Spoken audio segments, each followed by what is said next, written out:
السلام علیکم ورحمۃ اللہ وبرکاتہ۔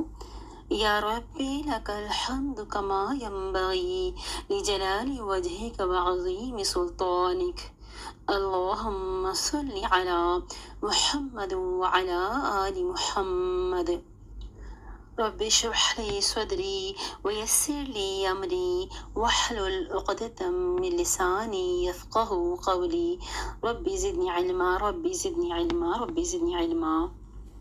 اللهم فقهنا في الدين اللهم فقهنا في الدين اللهم فقهنا في الدين آمین یا رب العالمین۔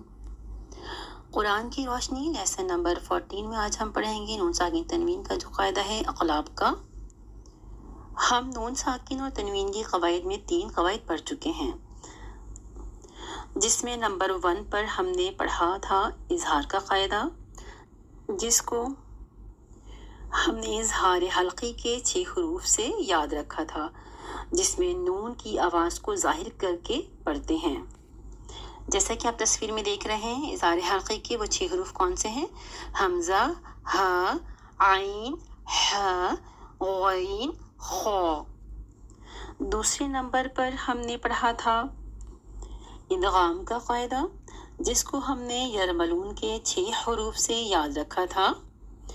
ادغام کے قاعدے میں یرملون کے 6 حروف یا، را، میم، لام، واو، نون آتے ہیں، جس میں 4 حروف یا، میم، نون، واو ادغام مع الغنہ کے، اور باقی 2 حروف لام اور را ادغام بلا غنہ کے پڑھے گئے۔ تیسرے نمبر پر ہم نے پڑھا تھا اخفا، جس کو اخفاء حقیقی بھی کہتے ہیں، جن کو ہم نے حروف حلقی کے 6 حروف اور یرملون کے 6 حروف کے علاوہ جو باقی 15 حروف تہجی کے ہیں، یعنی تا، ثا، جیم، دال، رال، زا، سین، شین، صاد، ضاد، طا، ظا، ف، قاف، کیف۔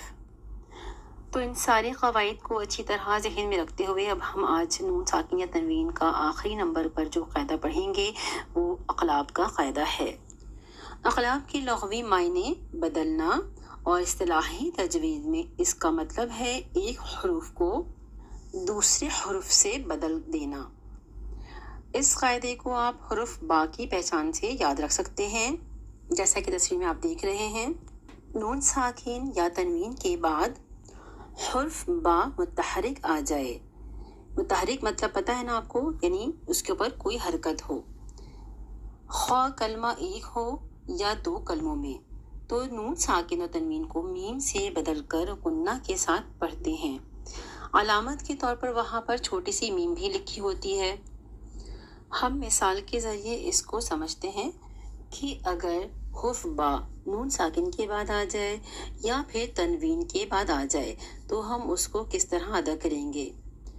آپ یہ دیکھ رہے ہیں با کی مثال، نون ساکن ہے، اس کے اوپر چھوٹی سی میم لکھی ہوئی ہے، تو ہم اب اس نون ساکن کو میم کی آواز میں بدل دیں گے، اور یہاں پر جو غنہ کریں گے 2 سیکنڈ کا کریں گے اور اس میں خفیف غنہ کریں گے، ٹھیک ہے۔ انبیاء، خفیف یعنی کہ باریک سا غنہ کریں گے، ٹھیک ہے۔ انبیاء، آپ نے دیکھا نون نہیں پڑھا میں نے، ان نہیں پڑھا، بلکہ اس کو ہم نے میم کی ساؤنڈ کے ساتھ پڑھا ہے، انبیاء۔ یہ مثال تھی ایک کلمے کی، کلمہ سے مراد یعنی ایک لفظ، ٹھیک ہے۔ اب ہم دیکھتے ہیں 2 کلموں کے درمیان میں اگر ایسا ہو معاملہ تو ہم اس کی کس طرح سے ادائیگی کریں گے، اور تنوین کے بعد اگر با آ جاتا ہے تو ہم اس کو کیسے پڑھیں گے، یعنی علیم بما کانوا۔ آپ نے دیکھا میم کے اوپر 2 پیش کی تنوین ہے، میں نے اس کو نہیں پڑھا علیمن، ہم اس کو نہیں پڑھیں گے، ہم اس کو پڑھیں گے علیم بما کانوا، یعنی میں نے میم کے اوپر جو تنوین ہے اس کی ساؤنڈ کو میں نے میم سے بدل دیا، اس طرح سے پڑھا ہے علیم بما کانوا۔ دوسری مثال ہم دیکھتے ہیں من بعد، اب ہم اس نون ساکن کو میم کی آواز سے بدل کر پڑھ رہے ہیں اور 2 سیکنڈ کا غنہ کر رہے ہیں. باریک غنہ کرنا ہے یہاں پر. من بعد.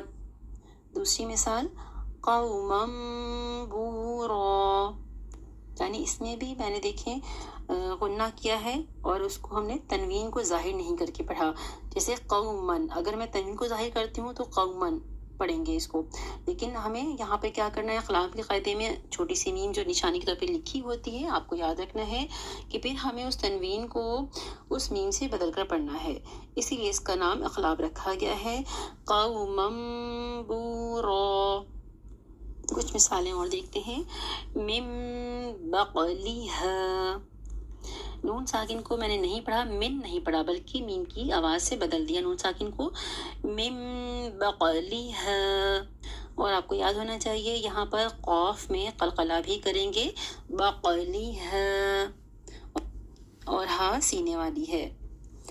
مشق کرتے وقت ان چھوٹی چھوٹی باتوں کو بالکل ذہن میں رکھا کریں اور اس پہ دھیان دیا کریں تاکہ وہ چیزیں آپ کی اور پکی ہو جائیں. من بنی اسرائیل نفس بما ابدا بما لنسفعا بالناصیہ. یہاں پر آپ دیکھیں عین جو ہے حلق کے درمیانی حصے سے نکالیں گے.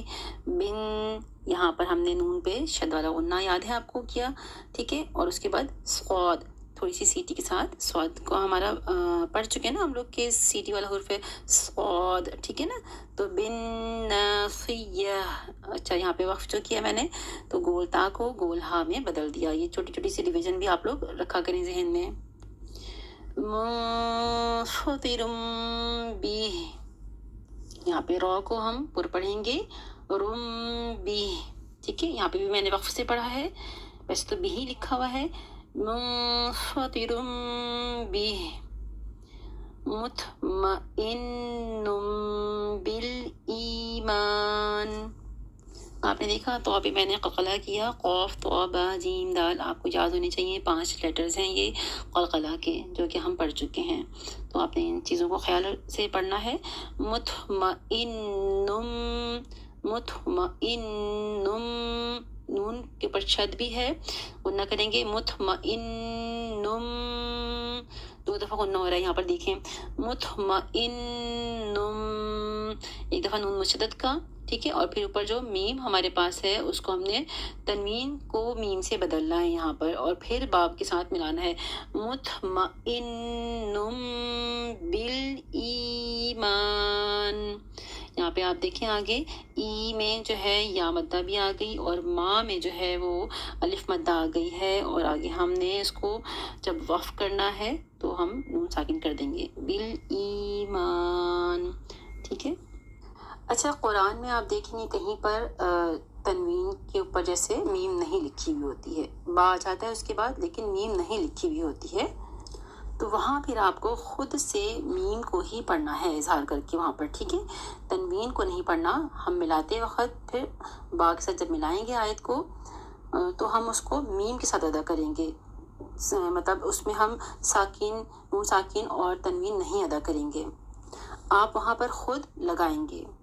جیسے یہاں پر مثال کے طور پر میں آپ کے لیے ایک آیت لے کر آئی ہوں. قالوا قلوبنا غلف بل لعنهم اللہ. یہاں پر آپ دیکھ رہے ہیں 2 آیت کے درمیان میں علامت جو ہے وہ تو کی آ گئی ہے. تو اب جب ہم اس کو ملا کر پڑھیں گے تو ہم اس کی تنوین کو وقف کی صورت نہیں دیں گے. اگر ہمیں ملا کے پڑھنا ہے تو ہم اس میں تنوین کو ہٹا کر اس پہ چھوٹی سی میم خود لگا کر پڑھیں گے. غلف بل لعنهم اللہ، یعنی ہم نے یہاں پر اقلاب کا قاعدہ ادا کیا.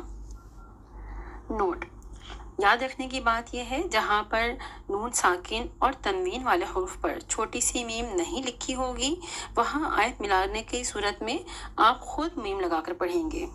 اچھا سبق کے آخر میں اس کی PDF بھی موجود ہوتی ہے تو وہ پڑھنے والوں کے لیے بہت آسانی ہے جو سن نہیں پاتے ہیں اور یا پھر سننے میں کچھ رہ جاتا ہے تو وہ اس میں سے آسانی سے دیکھ سکتے ہیں. اور مشق کے لیے سوالات بھی دیے جاتے ہیں کچھ۔ امید ہے آپ لوگوں کو اچھی طرح سے یہ سبق سمجھ میں آیا ہوگا، اخلاق کا قاعدہ، جس میں ہم نے ساتھ ہی ساتھ تنوین کے جو قواعد تھے پچھلے وہ بھی ہم نے پڑھ لیے ہیں الحمدللہ۔ اب اچھی طرح اس کی مشق کرنی ہے انشاءاللہ تعالیٰ العظیم، اور میری خواہش ہوتی ہے کہ آپ جو کچھ بھی پڑھیں وہ اس طرح سے پڑھیں کہ اسے آپ آگے ضرور پھیلائیں، اور خود اتنا اچھا پڑھیں کہ دوسروں کو پڑھا سکیں آگے۔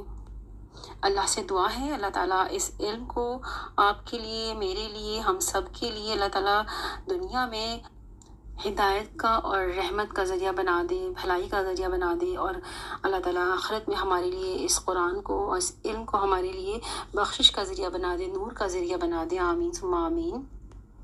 اللہم جعل القرآن العظیم ربیع قلبی ونور بصری وجلاء حزنی وذہاب ہمی والغمی، آمین یا رب العالمین۔